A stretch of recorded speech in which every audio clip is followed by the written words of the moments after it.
இங்கே பாருங்கள், என்னதான் நம்ம அடுத்தவங்களுக்கு இதை செய்யாத அதை செய்யாதுன்னு சொன்னால் கூட நம்ம வீட்டில் இருக்கக்கூடிய விஷயங்களை நாம் என்ன செய்ய முடியல, ஈஸியாக மாற்றவே முடியலங்க. பாருங்கள், இந்த கரண்டியை நாம் இப்படியே வைக்கும்போது இந்த கரண்டியில் என்ன ஆகும்னா கொசுக்கள் ஈக்கள் மாத்திரம் கிடையாதுங்க, எல்லா விதமான நமக்கு கண்ணுக்கு தெரியாத தூசிகளும் பாருங்கள் இந்த கரண்டியில் இருக்கும். இதை அப்படியே நாம் எடுத்து நம்ம குழம்பு ஊற்றி சாப்பிட்டோம் அப்படின்னா நமக்கு இது உடம்புக்கு ஆரோக்கியமான விஷயமா கிடையவே கிடையாதுங்க. இது நமக்கு ஆரோக்கியமான விஷயமே கிடையாது அப்படின்றத நாம் தெரிஞ்சுக்கணும். நான் எப்போவுமே என்னுடைய தவறுகளை திருத்திட்டு என்னுடைய குடும்பத்தில் உள்ளவங்களுடைய தவறுகளையும் நாம் திருத்திக்கிட்டு தான் வந்துகிட்ருக்கோம்.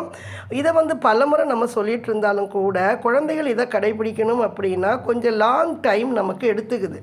சரி, அப்படியே லாங் டைம் எடுக்குது அப்படின்னா நாம் சொல்லிக்கிட்டே இருப்போம்னா பண்ண மாட்டோம். நாம் என்ன செய்வோம், உடனே இதை எடுத்துகிட்டு போய் என்ன செஞ்சிடறோம், அப்போ நாம் என்ன செய்யணும், அதை கழுவி சுத்தம் பண்ணி வைக்கும்பொழுது அவங்க அதை பார்த்துக்கிட்டே இருப்பாங்க. பார்த்தீங்களா, அவங்க பார்த்துக்கிட்டே இருக்கும்போது 4 நாள் நம்ம செய்கிறோம், 40 நாள் தொடர்ந்து நம்ம இதையே செஞ்சுட்டு இருந்தோம் அப்படின்னா அவங்க தானாகவே இதை என்ன செய்வாங்க, சரி பண்ணிப்பாங்க.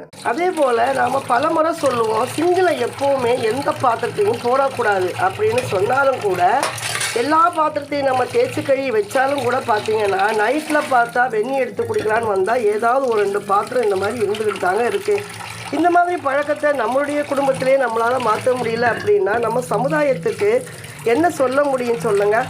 நான் என்ன பண்ணுறது, இந்த மாதிரி பாத்திரத்தில் நான் என்ன செய்யறது, எடுத்து கழுவி வச்சுட்டு போயிடுவேன். அப்பப்போ எடுத்து எத்தனை மணி நேரமாக இருந்தாலும் சரி, இரவு நேரமாக இருந்தாலும் சரி, என்ன செய்வேன், எல்லாத்தையுமே இந்த மாதிரி நாம் கழுவி என்ன செய்கிறோம் அப்படின்னா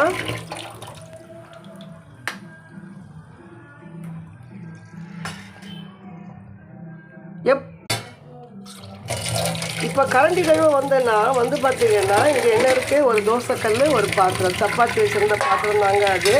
இந்த மாதிரி தான் இரவு நேரங்களில் கூட எல்லா வேலைகளையும் நாம் செஞ்சு வச்சாலும் கூட ஏதாச்சும் ஒரு 2 பாத்திரங்கள் இந்த சிங்கில் விழுந்துருது.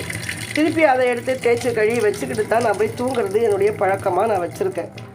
எப்போவுமே கரண்டி எடுக்கும் பொழுது கழுவிட்டு யூஸ் பண்ணுங்கள். தட்டு எடுக்கும் பொழுது என்ன தான் நம்ம தேய்ச்சி கழுவி வச்சாலுமே யூஸ் பண்ணும்போது கழுவிட்டு அதை பயன்படுத்துங்க. இன்றைக்கி என்னுடைய டிஃபன் இது தாங்க. பீன்ஸு, கேரட், உருளைக்கிழங்கு எல்லாமே போட்டது, பச்சை பட்டாணி போட்டு ஒரு குருமா தாங்க இது. காலையில் நம்மளால் வீடியோ போட முடியாது, சத்தாக சாப்பிட்ணுங்க. நாம் எப்போவுமே பார்த்திங்கன்னா கொஞ்சமாக சாப்பிட்டாலும் சத்தாக சாப்பிட பழகிக்கோங்க. இதோட 2 மலைவாழைப்பழமும் நான் என்ன செய்வேன், காலையில் நான் டிஃபனுக்கு நான் எடுத்துக்கிறேன். உங்களுக்கு கோதுமையில் ஃபைபர் இருக்குது பாருங்கள், அதனால் நமக்கு என்ன செய்யும், உடம்புக்கு ரொம்ப நல்லது தான் சப்பாத்தி.